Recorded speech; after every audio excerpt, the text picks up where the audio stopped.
Hello all, and welcome to the video companion for the Talking Time Let's Play of Final Fantasy XIV. I'm McDowell, and this is Copperbell Mines, the level 17 dungeon and the last of the trio of introductory dungeons.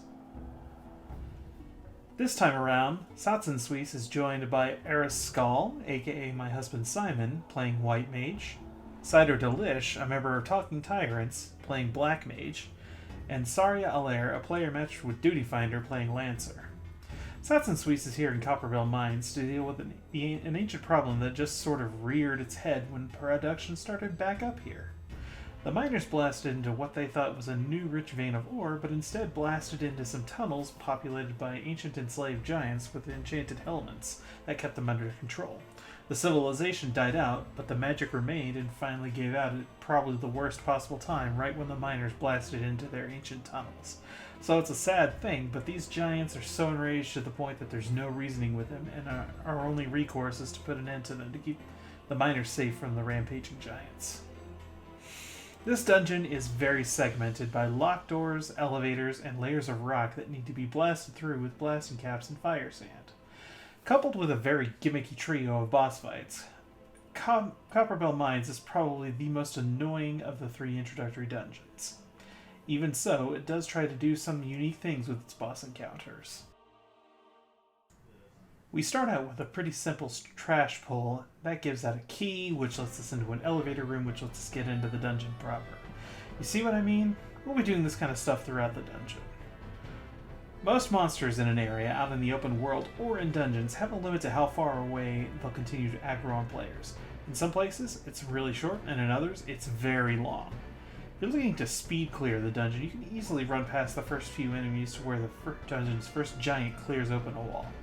As long as the enemies you're trying to get to leash back to their starting spot haven't taken a damage over time attack, or dot, they'll leash back and you can safely ignore them.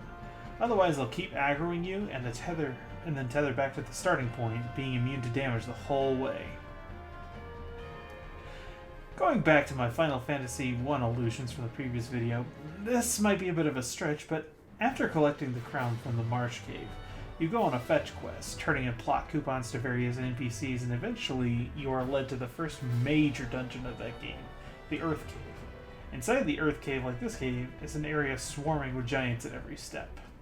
I know, kind of a bit of a stretch, but hey.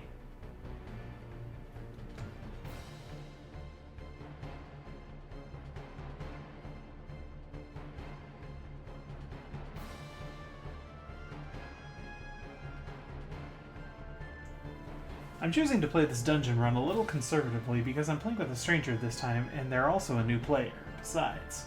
Also, we don't have the insanity that is Blue Mage's AoE. It is polite to take it slow with new players unless they tell you they can handle more, but since we only have a Black Mage to do AoE damage, the enemies won't die as fast, meaning we'll take more damage overall, leading to the healer having to heal more instead of DPSing.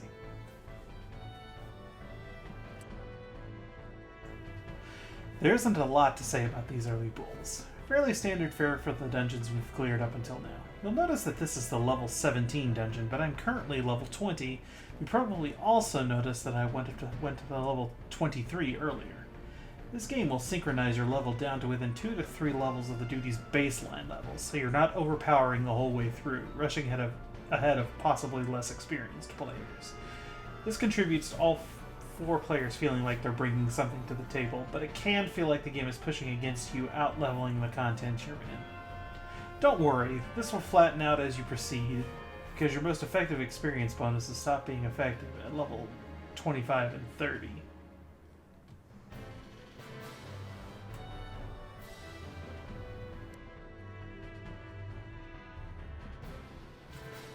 For 9 out of 10 AoE situations, you'll want to deal damage with AoE abilities when there are 3 or more enemies in a fight. This will maximize the amount of damage you're outputting, as most AoE abilities pull their full potency on your primary target, the one you actually have your reticle on, and impose a damage drop-off for each additional enemy you're hitting. Still, this damage drop-off is more than offset by the fact that if you're hitting a lot of enemies, you're dealing a lot of damage with fewer GCDs. This contributes to a faster clear of a dungeon, and many players do enjoy seeing how fast they can get through dungeons they know like the back of their hand.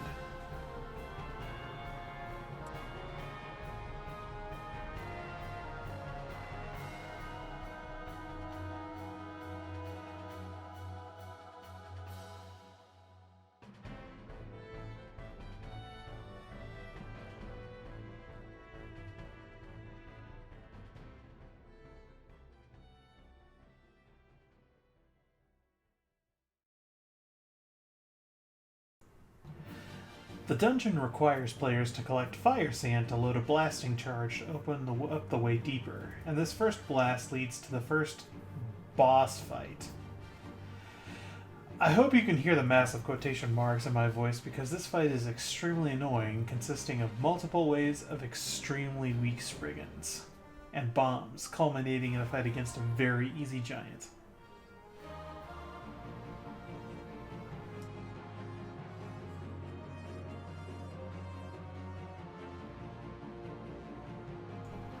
In fact, I'm just going to fast forward through this.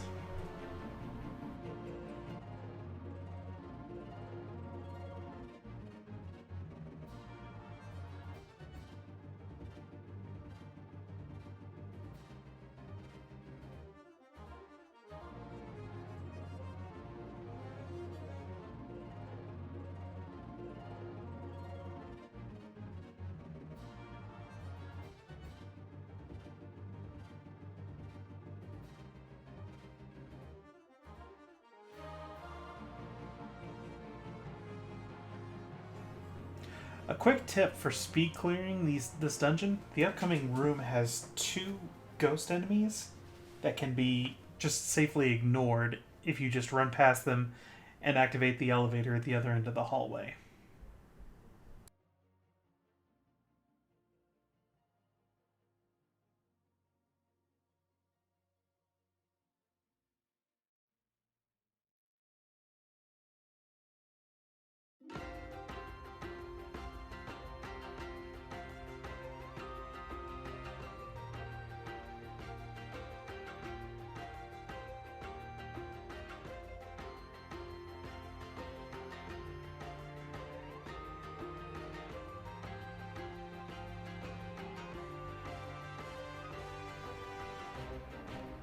The area at the bottom of this elevator has 2 blasting cap enemies that drop fire sand that you need to blast open the wall into the next boss fight. And there's a treasure box in a back room.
Here in the next boss fight, the Icarus Ire has a very, very slow gimmick. It takes next to no damage from any attack. The way that this fight works is that you have to activate the blasting caps, bring them over to the Icarus Ire, and when the blasting cap detonates, it causes the Icarus Ire to split. You have to do this 3 times, and meanwhile the DPS don't have a whole lot to do except kill a Spriggan or 2. But once you've created 8 little Icarus Ires, a few AoE attacks is enough to finish this encounter.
Deeper in the cave, we enter a grotto with snail monsters and I decide to go whole hog to speed up this proceedings.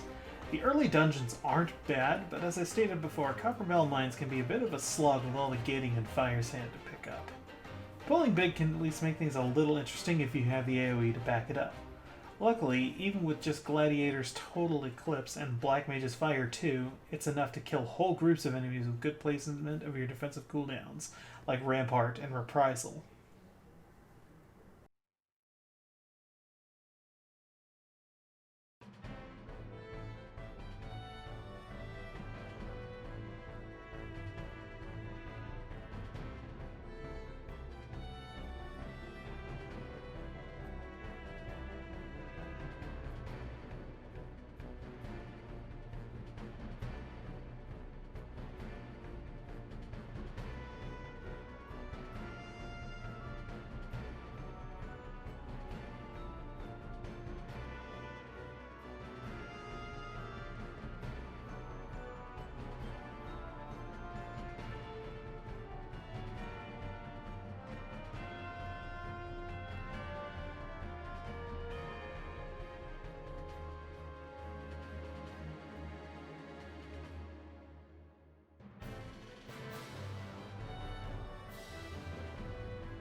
And now, finally, we come upon the boss of the dungeon, Gygas the Great.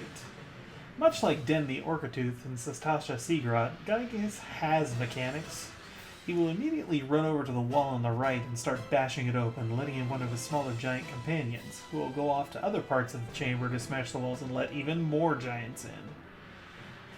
Since I introduced it, referencing the last boss of Sastasha, it shouldn't surprise you that even with subpar DPS from all your party, it is still possible to kill the boss before the adds become a threat. Throughout the dungeon, your party will be filling a limit break meter. Generally speaking, during regular dungeon content, the party chooses to save the limit break until the final boss and unleashes the limit break with one of the DPS players to deal significant damage to the boss. Each role and variety of DPS has its own style of limit break. Tanks grant the party a huge amount of damage resistance for a few seconds. Healers rapidly heal the party. Melee DPS deals significant damage to one target. Ranged physical DPS deal damage to all enemies in a line in front of them. And magic DPS place a circle on the ground and all enemies in that circle are heavily damaged. The more bars you fill on the limit gauge increases the potency of damage, healing, or damage reduction. In addition, 3 limit break charges available in 8-player boss fights will allow healers to raise and fully restore the HP and NP of all party members, making it a potent desperation move for recovery, in case things go bad. Limit breaks are powerful, and they can turn the tide of a fight from a wipe at low percents into a clear.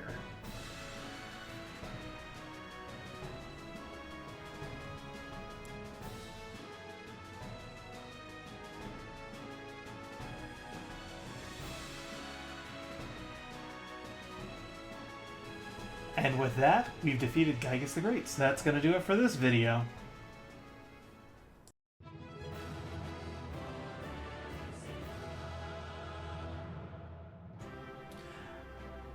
I thank you very much for watching. Feel free to check out the full LP in the description below, and may you ever walk in the light of the crystal.